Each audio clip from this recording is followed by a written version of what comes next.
अब ये साबित हो गया है कि हरियाणा के अंदर बीजेपी की मनोहर लाल खट्टर सरकार दलित विरोधी, पिछड़ा विरोधी और दिव्यांग विरोधी है।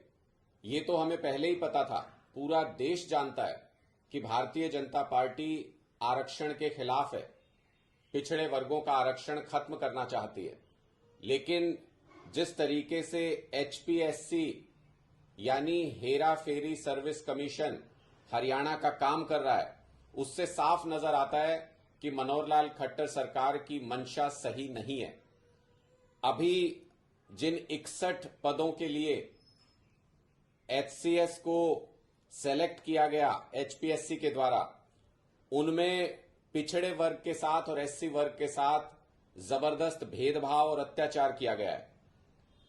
कुल मिलाकर 61 चयनित अभ्यर्थी हैं, जिनमें से 18 सीटें ऐसी थी जहां पर एससी उम्मीदवार का चयन होना चाहिए था, लेकिन सिर्फ 6 भरी गई हैं। 12 एससी उम्मीदवारों की सीटें पद खाली रह गए हैं। बीसी की कुल 10 सीटें थी, इनमें से केवल 3 भरी गई हैं। 7 पद खाली रख लिए गए हैं। इसके अलावा अगर आप देखें तो बीसी ए और बीसी बी को अगर अलग अलग करके देखें तो बीसी बी की 5 सीटें थी, इनमें से केवल 1 भरी गई है। 4 पद खाली रख लिए गए हैं। और दिव्यांग श्रेणी में कुल 4 सीटें थी, चारों की चारों सीटें खाली रख ली गई हैं। इसका मतलब खट्टर सरकार सुनियोजित तरीके से भर्ती की प्रक्रिया के साथ छेड़छाड़ करते हुए, मानदंडों के साथ छेड़छाड़ करते हुए 100 पद थे, लेकिन सिर्फ 61 स्टूडेंट्स को उसमें पास घोषित किया गया। इसका मतलब बहुत अच्छे तरीके से पूरे रिजल्ट को देखभाल करके इस तरीके से रिजल्ट जारी किया गया ताकि एससी उम्मीदवार, बीसी उम्मीदवार, बीसी ए, बीसी बी और दिव्यांग उम्मीदवार कम से कम संख्या में सेलेक्ट हों। इन पदों को खाली रख लिया गया, यानी जो एचसीएस की सर्विसेज हैं उनमें एससी और बीसी अभ्यर्थी जितनी संख्या में पहुंचने चाहिए थे, जितनी उनकी भागीदारी होनी चाहिए थी, उतनी भागीदारी नहीं हो रही है।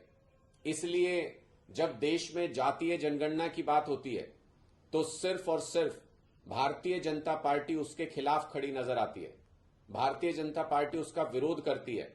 हरियाणा में तो मनोहर लाल खट्टर जी खुल के ये कह चुके हैं कि हरियाणा में जातीय जनगणना नहीं कराएंगे। क्या मनोहर लाल खट्टर जी, आपके मन में किसी तरीके की गलत भावना है एससी वर्ग के प्रति, ओबीसी वर्ग के प्रति, दिव्यांगों के प्रति, कि आप जातीय जनगणना में इनकी जनगणना नहीं कराना चाहते? और जहां एचसीएस के लिए पद भरे जा रहे हैं वहां पर इस तरह का भेदभाव देखने को मिलता है।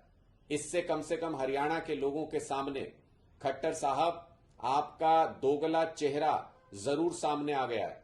जो वोट तो एससी ओबीसी वर्ग से खूब मांगते हैं, लेकिन जब उनके बच्चों को एचसीएस की सर्विसेज में भर्ती करने का समय आता है, आपका जो हेरा फेरी सर्विस कमीशन है, आयोग है, वो उन बच्चों को उन पदों के लिए चयनित नहीं होने देता। इस तरीके से दुर्भावना के साथ पूरी प्रक्रिया को अंजाम दिया जाता है।